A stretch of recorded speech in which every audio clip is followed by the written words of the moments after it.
The 1955 Chevy from Two-Lane Blacktop was actually a 150 two-door sedan, not the flashier Bel Air or 210 models everyone assumes. The filmmakers built 3 different versions for filming, each with its own wild modifications, and one nearly killed a cameraman when its drive shaft exploded through the floor. But why did they paint all 3 cars primer gray when they started as baby blue? How did these same cars end up in American Graffiti with Harrison Ford? And what made the surviving car worth $150 to $500 at auction? These are 20 weird facts about the driver's 1955 Chevy that will blow your mind. Number 20. The budget sleeper choice. Everyone thinks the driver's car was a Bel Air because that's what hot rodders typically built, but director Monte Hellman specifically chose the bottom-of-the-line 150 model. The 150 was Chevy's stripped-down fleet special with zero chrome, rubber floor mats, and painted window frames instead of stainless steel. This wasn't about saving money, it was about authenticity. Real street racers in 1971 bought the cheapest, lightest bodies they could find. The 150 weighed about 150 pounds less than a Bel Air, and in drag racing, every pound counts. Hellman wanted a car that looked like it crawled out of a speed shop, not a car show. The plain Jane 150 was perfect for that raw, no-nonsense aesthetic. It sent a message: this car was built to go fast, not look pretty. Number 19, the triple threat build. Universal Pictures didn't just buy one 55 Chevy, they built 3 completely different cars for Two-Lane Blacktop. The hero car handled all the beauty shots and close-ups with James Taylor. The interior car was a separate build just for inside the car filming, with special camera mounts and modified seats. The stunt car was the wild one, built specifically for a massive crash scene that never made it into the movie. Each car had different engines, transmissions, and suspension setups. The production team would swap between them constantly, sometimes using 2 different cars in the same scene.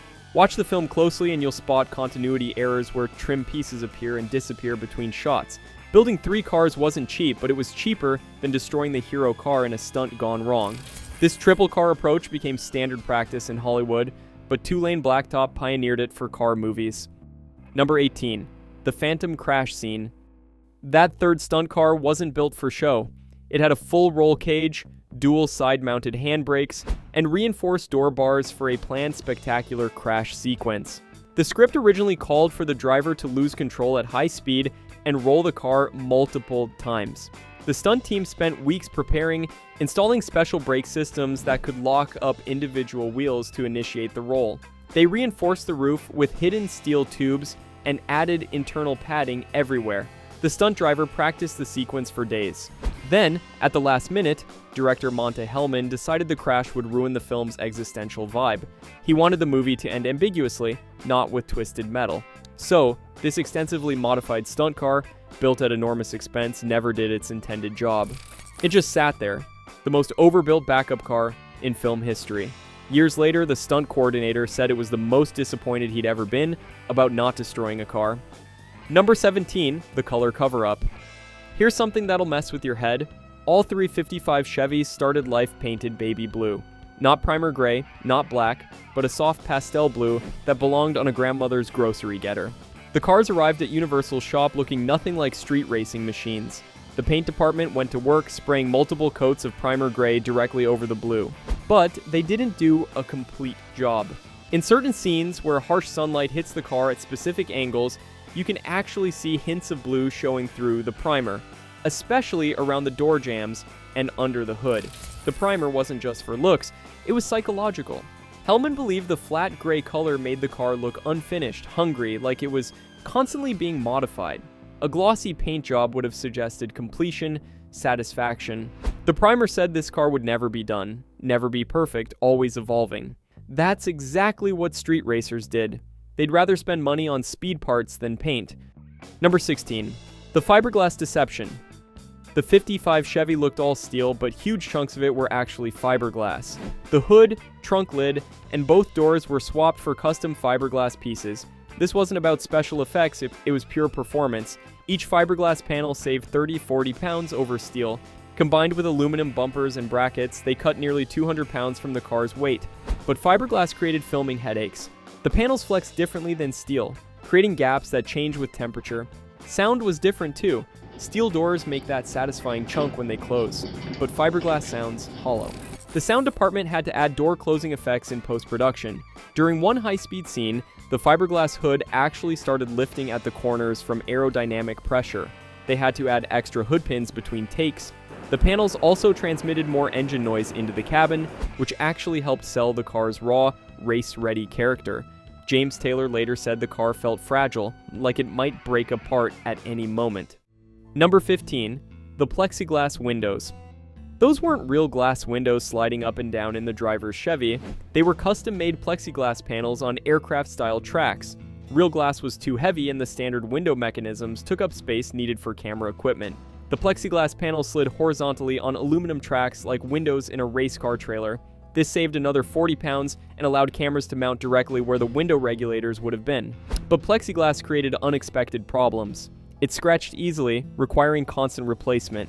It also distorted at different temperatures, making some shots unusable. The material generated massive static electricity. Crew members got shocked constantly when touching the car. Worst of all, plexiglass doesn't break like glass in an accident. If they'd actually filmed that crash scene, the windows could have trapped the stunt driver inside. The sliding mechanism was so unusual that when the cars appeared in American Graffiti, the prop department had to teach actors how to operate them. Number 14. The Big Block Surprise.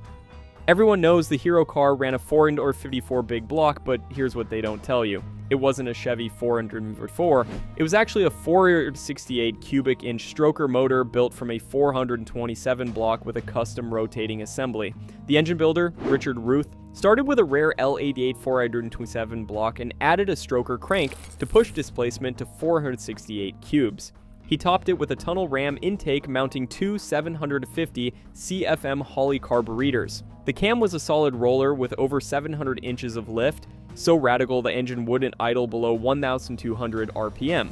Compression was 12.5.1, requiring aviation fuel for any serious running. On the engine dyno, this monster made 685 horsepower, absolutely insane for 1971. The tunnel ram stuck through the hood so far they had to cut an enormous hole and build a custom scoop. Between takes, they'd have to cool the engine with portable fans because it would overheat just sitting there. The motor was so violent it twisted the frame, requiring additional bracing welded in during production. Number 13, the stunt car secret weapon.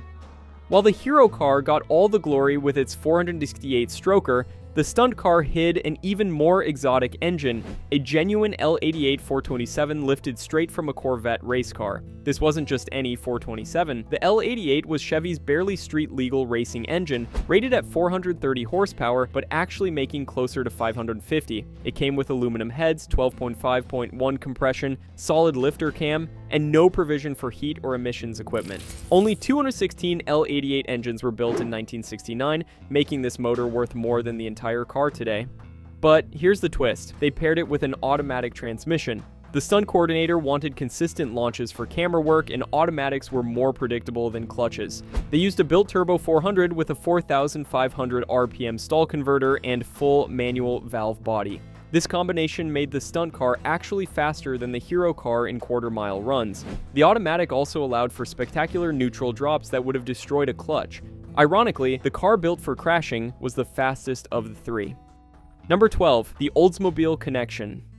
The rear axle wasn't even from a Chevy. It was an Oldsmobile 12-bolt with 4.88.1 gears and a limited slip differential. Why Oldsmobile? The Olds 12-bolt was actually stronger than the Chevy version, with larger axle tubes and bigger bearings. It was a favorite swap among serious drag racers who needed something that could handle 500-plus horsepower launches. The 4.88 gears were incredibly low, giving explosive acceleration but limiting top speed to about 110 mph at the engine's 6,500 RPM redline.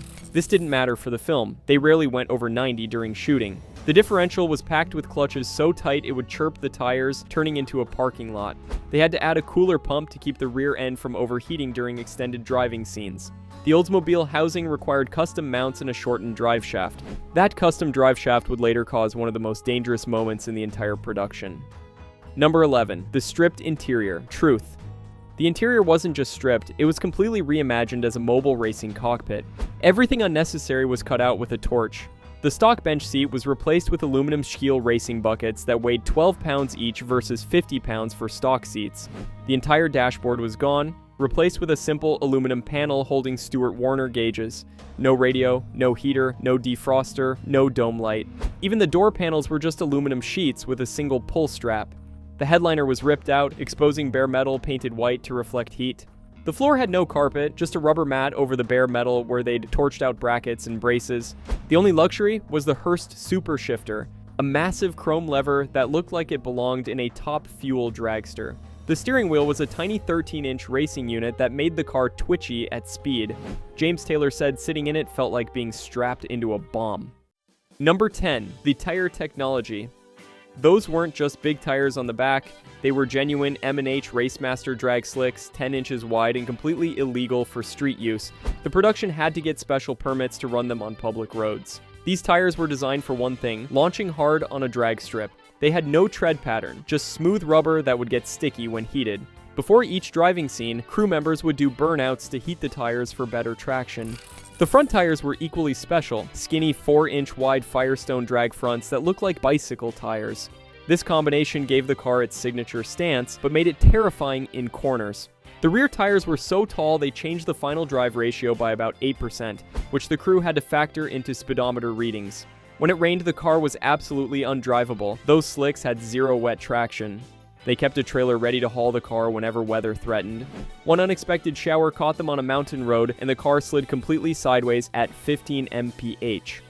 Number 9, the hidden camera mounts. Look closely at the driver's Chevy, and you'll spot weird brackets and holes that weren't factory. These were permanent camera mounting points welded directly to the frame. The builders installed 6 different camera positions, 2 on the front fenders, 1 through the firewall, 2 on the rear quarters, and 1 through the trunk floor. Each mount could hold a 35mm Aeroflex camera weighing 40 pounds. The mounts were overbuilt from thick steel plate because cameras had fallen off other movie cars at speed. Some positions required cutting holes completely through body panels. The trunk floor mount let them film the rear tires during burnouts. The firewall mount shot through where the heater would have been, capturing James Taylor's feet working the pedals. These mounts stayed on the cars forever. When they appeared in American Graffiti, the filmmakers had to shoot around them or cover them with tape. The mounts are still visible on the surviving Hero car, permanent scars from its movie career. Number 8, the Driveshaft Disaster. During a high-speed run in Needles, California, the custom driveshaft in the Hero car exploded at 5,500 RPM. The front universal joint failed, and the shaft pole vaulted against the pavement at over 90 mph. It punched through the transmission tunnel like a spear, missing the cameraman in the back seat by inches. The shaft destroyed the transmission tail housing, ripped out the shifter linkage, and sprayed gear oil everywhere. James Taylor, who was driving, said it felt like someone hit the car with a sledgehammer. The cameraman was covered in 140-degree gear oil, but miraculously unhurt. The driveshaft had dented the road surface before breaking into 3 pieces.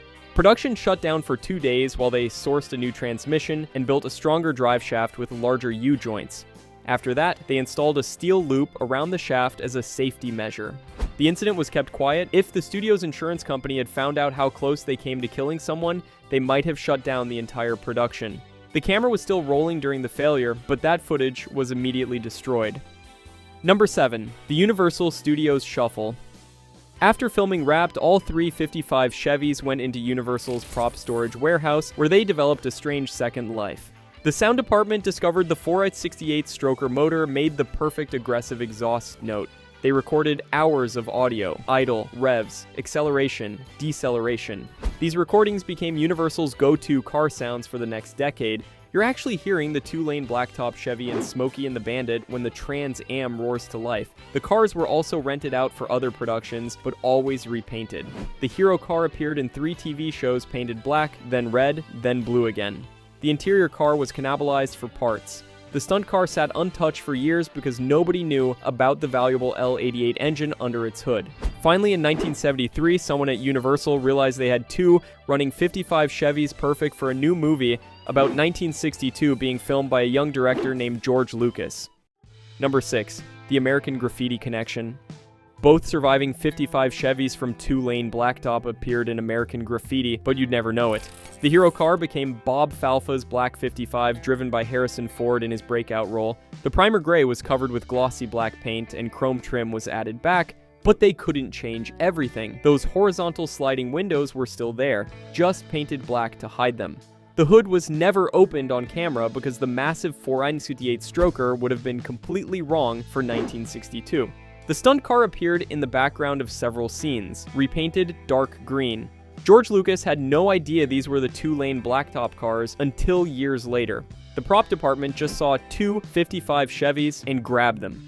Ford later said the car was scary to drive. Too much power, sketchy brakes, and those racing slicks made it unstable.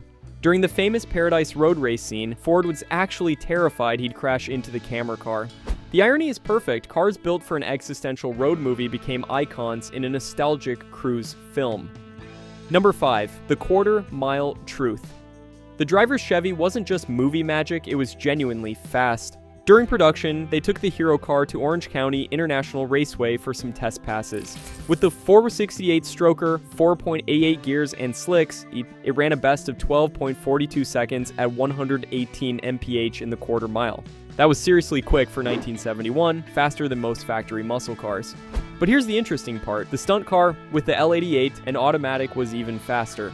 It ran 12.28 at 121 mph thanks to more consistent launches.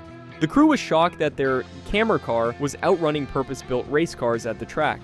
They had to be careful not to break anything, so they never pushed for better times. Both cars could have run in the 11s with proper tuning and more aggressive launches. The biggest problem was keeping them cool between runs. Those big blocks would overheat after just 2 passes. They actually installed electric water pumps just for cooling while staging. These weren't just movie props, they were legitimate race cars that happened to have cameras bolted to them. Number 4. The VIN Authentication Mystery. For decades, nobody could prove which surviving car was the real Two-Lane Blacktop hero car. Multiple 55 Chevys claimed the title, creating a cottage industry of fakes. Then, in 2008, Richard Ruth, the original builder, came forward with documentation that changed everything. He had saved the build receipts showing VIN VC55004166 as the hero car. But here's where it gets weird. That VIN belonged to a car built in Oakland, not Los Angeles, where most movie cars originated. Further research revealed Universal bought this specific car from a failed racing team in Northern California. It already had a roll cage and some modifications, saving them build time. Ruth's record showed every part installed. The Shield seats, invoice 7821, the Stewart Warner gauges, special ordered through Bell Auto, even the specific Hurst shifter linkage. He also revealed something nobody knew. They swapped VIN tags between cars during filming for insurance purposes. The car, wearing the hero VIN today, has parts from all 3 original cars. It's philosophically perfect. A car about identity crisis has its own identity crisis. Number 3, the fiberglass shell game. Here's a detail that drives restorers crazy. The crew swapped body panels between cars constantly during filming. The fiberglass hood from car 1 might be on car 2 by lunch, then on car 3 by evening. They had 6 hoods, 4 trunk lids, and 8 doors in various conditions. Some were painted, some were primer, some were damaged from previous takes. The script supervisor was supposed to track which panels were on which car, but gave up after 2 weeks. Watch the film frame by frame, and you'll see the hood scoop change shape slightly between shots. That's not continuity error, that's literally different hoods. In one scene, the passenger door is steel. You can see the proper body lines. But driver's side is fiberglass, slightly wavy. They'd grab whatever panel was ready and bolt it on. This shell game continued in storage. Universal workers would swap panels between rentals. When the hero car was authenticated, it had the original steel doors from the stunt car and a hood that nobody could trace. The car is literally a mix and match of all 3 originals. Number 2, the Barrett-Jackson Vindication. After decades in private collections, the authenticated hero car hit the auction block at Barrett-Jackson Scottsdale in January 2015. Expectations were modest. Similar movie cars had sold for $50,000 to $80,000. The opening bid was $40,000. Then, something magical happened. The room erupted as Two-Lane Blacktop fans battled collectors who understood what this car represented. The price climbed past $100,000 in minutes. At $130,000, most people thought it was over, but two phone bidders pushed harder, one in Japan, one in Germany. The car's significance transcended American muscle car culture. It represented pure cinema, existential philosophy wrapped in steel and fiberglass. The hammer finally fell at $159,500, nearly double the pre-auction estimate. The winning bidder was a tech executive who'd watched Two-Lane Blacktop in college and credited it with changing his life philosophy. He said he wasn't buying a car, he was buying a piece of art that happened to have wheels. The sale price validated what fans always knew. This wasn't just another movie car, it was a cultural artifact. And before our final fact, don't forget to hit that subscribe button for more videos and leave a comment if you knew any of these facts. Number 1. The engine that wouldn't die. The original 468 stroker motor from the Hero car has lived more lives than a movie cat.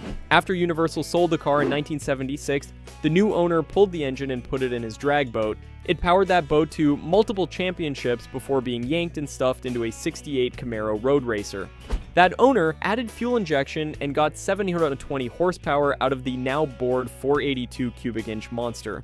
It raced SCCA events for 8 years before going into another boat, then a '57 Chevy, then a pulling truck. Each owner added their own modifications, different heads, cams, intake systems. But the original L88 block that Richard Ruth built in 1970 survived everything. In 2010, a collector tracked down the engine through old racing records. He bought it from a farmer in Nebraska who was using it to power an irrigation pump.